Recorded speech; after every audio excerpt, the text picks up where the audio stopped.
Hello everyone, welcome back to our happy little farm. Well, we haven't had any videos made in the last year. It's been a year of COVID. This year has been fun, been a steep learning curve. There's so much that we learned this year. A few mistakes, but then that's part of the learning curve, isn't it?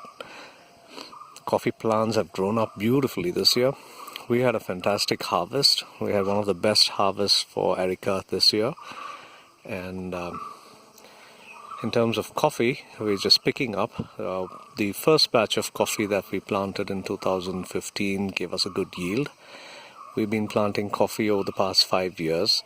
So over the next 4 years, each batch of coffee that we planted will slowly start getting to the point of yielding, because it takes about 5 years for coffee plants to start yielding.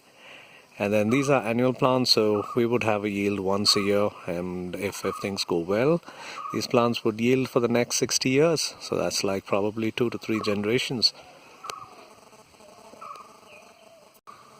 So last year we also planted a whole set of new Erika saplings. So you can see these young plants just growing out here. These are Erika saplings. These grow on to become trees which could reach up to about 50 feet high. The ones that you have seen inside the farm. Over here you see a young coconut sapling. This is about 2 years old. In another 5 years these should become nice young coconut trees. It takes about 7 years for a coconut tree to start yielding, and then it'll go on for another 20 to 30 years. Our pepper vines have picked up. Though we've lost quite a few over the last few years, some of them have managed to pick up. You can see them over here.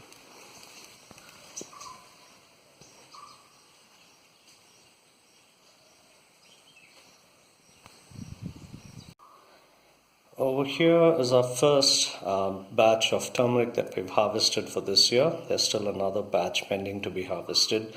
So this is our second year of turmeric harvesting. The rhizomes, they look like ginger pretty much.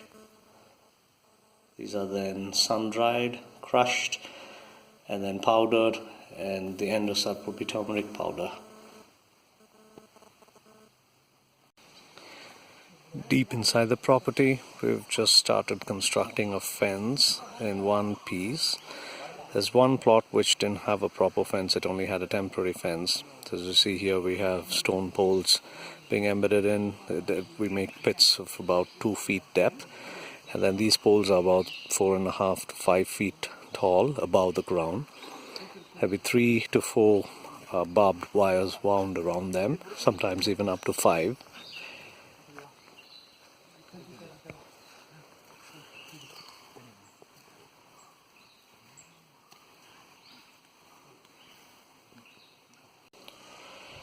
And then in other parts of the property, successive years of rainfall result in leaching of the soil, which essentially means the soil loses its pH. The pH starts dropping down from 7 to sometimes even as low as 5 or 4.5.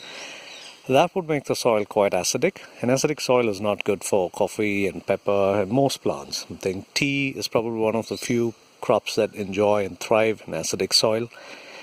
So once in 3 years we would have to apply lime, which is slick lime, powdered lime, or it could be dolomite in any form.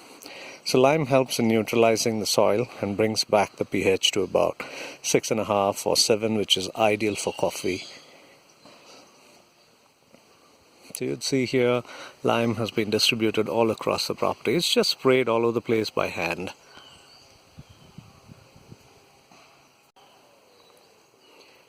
And then if everyone's wondering as to why there's so much of weeds and grass all over the place, well, the idea is to keep the land covered as much as possible with some foliage and some growth during the summer months.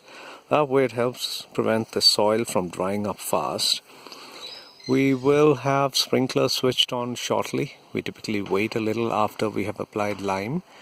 And then after about 10 days, we start the sprinklers, and that would go on till May or June, depending upon when the summer rains start.